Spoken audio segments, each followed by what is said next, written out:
But also we see in Gambia some businesses when they start out, they start really good.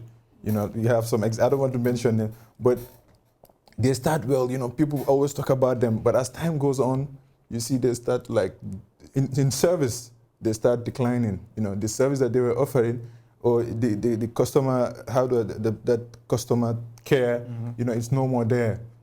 So what do you think is the importance? What is the importance of customer care in business?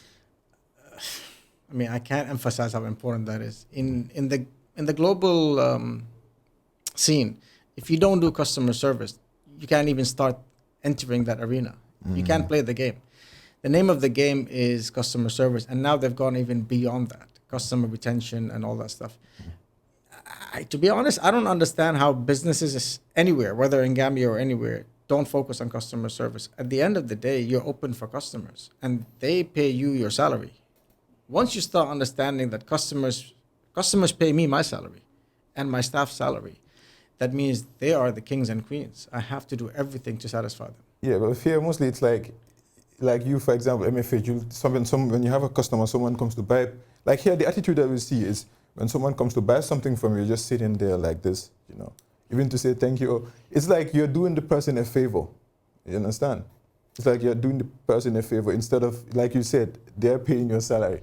So what ways, what can businesses do to make sure that customer service it is there 100% always? Usually, the person attending to customers usually is not the owners of the business. Because if you are the owner of the business and you have put your money and effort into that business, usually you will attend to the customers in the best way possible. Usually.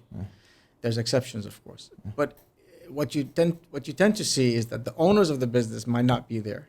So the people they employ are not delivering that customer service. Now, there's many reasons why that could happen. It could be a lack of training. The person that is supposed to attend to you is not trained well about the product or the service they offer. Could be they're not motivated. Maybe they're not paid well, or maybe they don't even believe in the vision of the business. They don't believe in the product. How can you get them to believe in that? Well, that's a secret to success, right? But no, but let's speak on MFH Group, right? We have about 170 employees. I'm here with you now. All our shops and branches are open to customers. I expect that they will deliver the same customer service I would deliver if I was there. How do you achieve that? First, you have to understand that the vision I have is the vision that they should believe in.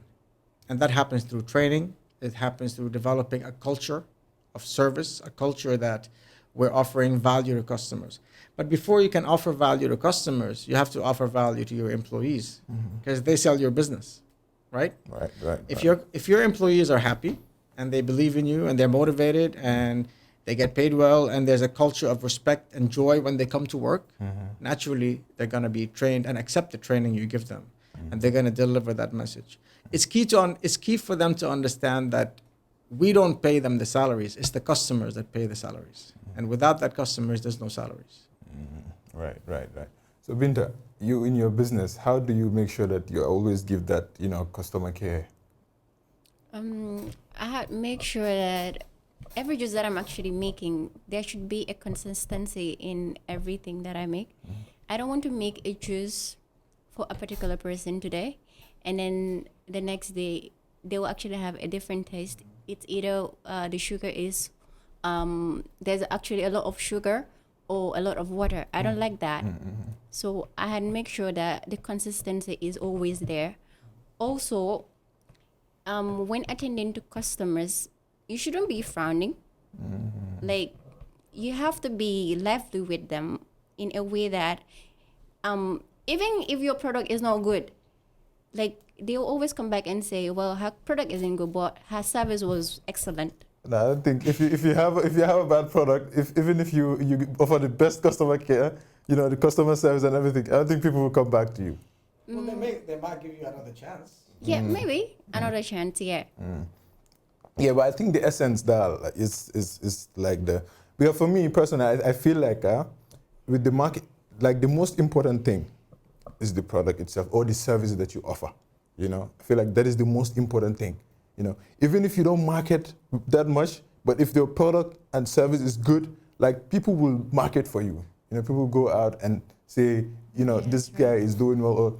And like if I like the point that you mentioned about, you know, the staff making them feel like, you know, the customers, they are paying your salaries, and also showing that appreciation to the customer. But in what ways do you think like businesses here can show appreciation to both the customers and their staff, you know, to make sure that the business grows and everything?